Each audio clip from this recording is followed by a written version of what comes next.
কোনোদিন কঠিন ট্রেকিংয়ে গেছো? 3-4 ঘন্টা হাঁটবার পর পাঁজরে প্রচণ্ড যন্ত্রণা, পেটের যন্ত্রণা, নিঃশ্বাস নিতে পারছো না, হাঁপ ধরছে, বমি পাচ্ছে, পা কাঁপছে, মনে হচ্ছে কোনোভাবেই আর একটা পাও সামনে যাওয়া সম্ভব নয়, এমন ঘটনা ঘটেছে? না না, এখানে বীরত্বের কোনো জায়গা নেই, বীরত্বের কোনো ব্যাপার নেই। কঠিন ট্রেকিংয়ে কখনো বীরত্ব দেখাতে নেই। শরীরে মনে যেটা হচ্ছে সেটা অনুভব করতে হয় এবং তারপরেও অদম্য জেদ নিয়ে এক পা করে সামনের দিকে এগিয়ে যেতে হয়। শারীরিক এবং মানসিক কতটা চাপ নেয়ার ক্ষমতা আমাদের আছে সেগুলো এই কঠিন ট্রেকগুলো সেগুলো আমাদের আবার নতুন করে বুঝিয়ে দেয়। আমরা নিজেদের যে মানসিক এবং শারীরিক কষ্ট সহ্য করবার সীমা সেটা এই ট্রেকিংগুলো যখন করি তখন একটু করে নিজেকে অতিক্রম করতে পারি।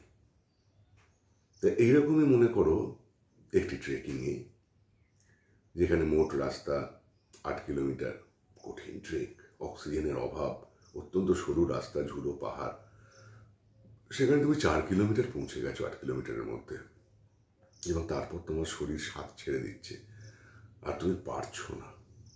তুমি ওই প্রবল ঠান্ডার মধ্যেও একটা রাস্তার ধারের একটা পাথরে ঠেস দিয়ে বসে পড়েছ।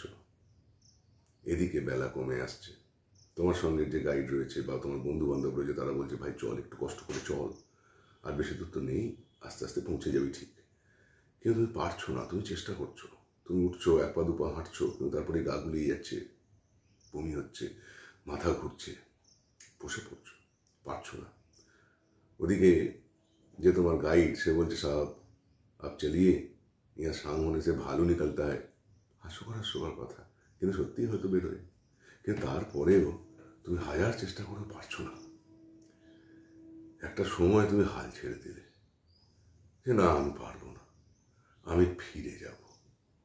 সেই সময় তোমার যে বন্ধু, যে এতক্ষণ তোমাকে উদ্বুদ্ধ করার চেষ্টা করছিল, সে একটা অত্যন্ত বিচ্ছিরি গালাগাল দিল তোমার, দিয়ে বলল ডট 4 কিলোমিটার হেঁটে এসেছিস 8 কিলোমিটার রাস্তার মধ্যে, এখন সামনে যেতে গেলেও তোকে 4 কিলোমিটার যেতে হবে,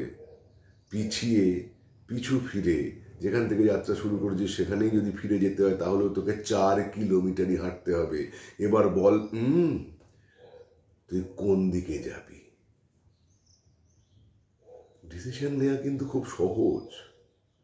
আজকে যারা জীবনে বেশ খানিকটা লম্বা সময় কাটিয়ে এসে মনে করছো যে না, আমি জীবনে যা যা করেছি কোনো কিছুতেই আমি সাকসেস পাইনি, ইটস আ ফেলিওর, তাদের একটাই কথা বলবো, হ্যাং অন। এতটা পথ হেঁটে এসেছো, কতটা পথ হেঁটে এসেছো ভাবো। জীবনে যে কাজগুলো তুমি করেছো সেগুলো একদম ছোট ছোট বলেও সেগুলো মূল্যহীন ভেবো না।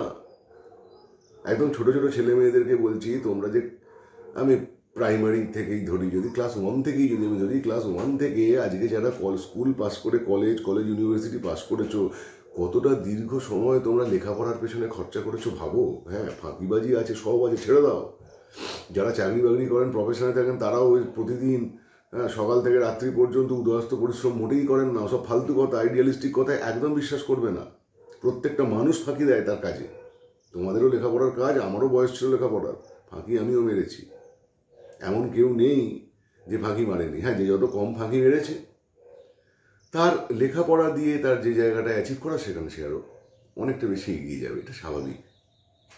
কিন্তু আমাদের কি মনে করিয়ে দেওয়া হয় যে দূর, স্কুলে গিয়ে তো কিছুই পড়াশুনো করিস নি, প্রাইভেট টিউশন শুধু বসে বসে নোট টুকেছিস, জীবনে তো কোনো পড়তে দেখলাম না, ফোন নিয়ে পড়ে আছিস, তুই লেখাপড়া একদমই করিস না। না না না, তা নয়। তুমি সময়টা তো দিয়েছো এতখানি, কিছু না কিছু হলেও তো শিখেছো। অন্য কোনো কাজ কি এর থেকে বেশি দিন সময় তুমি দিয়েছো? দাওনি। এবার তুমি ভাবো, তুমি যখনই উচ্চ মাধ্যমিক পাস করে গেছো এবং তারপরেই তোমার কানের বিভিন্ন দিক থেকে ধেয়ে আসছে, ধূর তুই তো লেখাপড়া সেরকম কিছুই করলি না, তোর তো রেজাল্ট ভালো নয়, হ্যাঁ চাকরি বাকরি সব তো ভাবিস না, সবই ঘুষ দিয়ে পাওয়া যায়, ইত্যাদি ইত্যাদি ইত্যাদি ব্লা ব্লা ব্লা সব কিছু। সেটা তোমায় কি করছে জানো? তোমার বিগত 12 বছরে তোমার যে পরিশ্রম, তার ফসলটা কাটার থেকে তোমায় দূরে নিয়ে চলে গেল। ভাবো, ক্লাস 1 থেকে ধরলে 12 পর্যন্ত তুমি 12 বছর পড়াশোনা করেছো। তারপরে যদি তুমি গ্র্যাজুয়েশনটা করে থাকো আরও 3 বছর 4 বছর, 16 বছর 17 বছর, বিএড করে 18 বছর 20 বছর, এই এতটা দীর্ঘ পথ অতিক্রম করবার পরেও 20 বছর ধরে তুমি লেখাপড়া করবার পরেও তোমার এটা কেন মনে হবে যে আমি জীবনে কিছুই করতে পারলাম না? তুমি আর কোনো কাজ কি 5 বছর কন্টিনিউ করেছো? এত সহজে লেখাপড়াটাকে ছেড়ে যাচ্ছ কেন? ছেড়ে যেও না। যারা বুদ্ধিমান তারা ছেড়ে যায় না।